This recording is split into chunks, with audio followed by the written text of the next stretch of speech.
غور کیجئے، جب حجر اسود پر جائیں گے، حجر اسود کو چومیں گے تو یاد کرنا ہے کہ یہ وہی پاک حجر اسود ہے جسے میرے آقا صلی اللہ علیہ وسلم کے لبوں نے چوما تھا،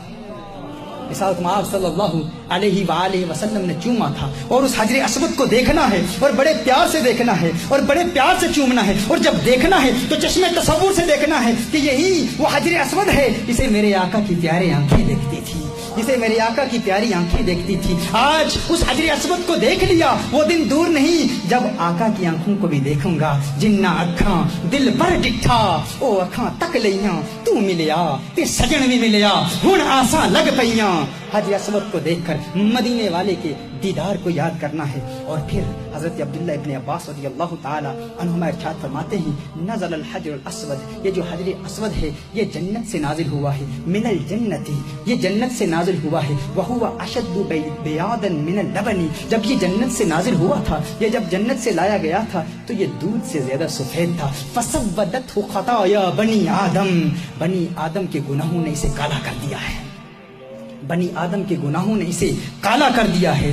حجر اسود کی سیاہی کو دیکھ کر میدان محشر کو کیسے یاد کرنا ہے، میدان محشر کو کیسے یاد کرنا ہے، یعنی حجر اسود کو دیکھنا بھی انسان کو میدان محشر کی تیاری کراتا ہے۔ کیسے تیاری کراتا ہے، کیسے یاد کرنا ہے؟ جب حجر اسود کو دیکھنا ہے تو غور کرنا ہے، سوچنا ہے، تصور باندھنا ہے کہ اگر جنت سے لایا گیا سفید پتھر انسان کے گناہوں کی وجہ سے اتنا سیاہ ہو سکتا ہے تو میرے گناہوں کی وجہ سے میرے دل کی سیاہی کا عالم کیا ہوگا،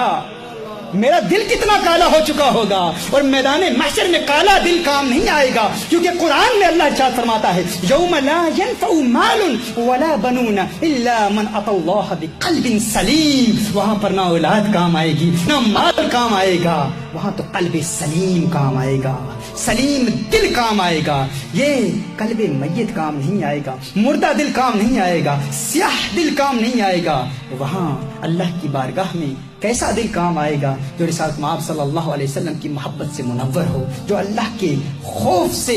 انسان اپنے دل میں رقت پیدا کرتا ہے، وہ رقیق قلب وہاں پر کام آئے گا۔ تو میدان محشر کا تصور باندھنا ہے کہ محشر کے میدان میں اگر یہ حجر اسود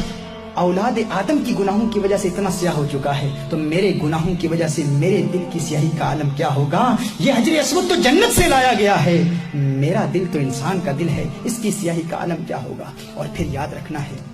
میرے آقا صلی اللہ علیہ وآلہ وسلم نے اسی حجر اسود کے متعلق ارشاد فرمایا، رسالت مآب صلی اللہ علیہ وآلہ وسلم ارشاد فرماتے ہیں کہ یہ وہ حجر اسود ہے، واللہ لیبعثہ اللہ یوم القیامہ، حضور ارشاد فرماتے ہیں کہ مجھے اللہ کی قسم حجر اسود کو قیامت کے دن مبعوث کیا جائے گا، قیامت کے دن حجر اسود کو لایا جائے گا۔ وَلَهُ عَيْنَانِ يُبْصِرُ بِهِمَا وَلَهُ عَيْنَانِ يُبْصِرُ بِهِمَا وَلِسَانٌ يَنْطِقُ بِهِ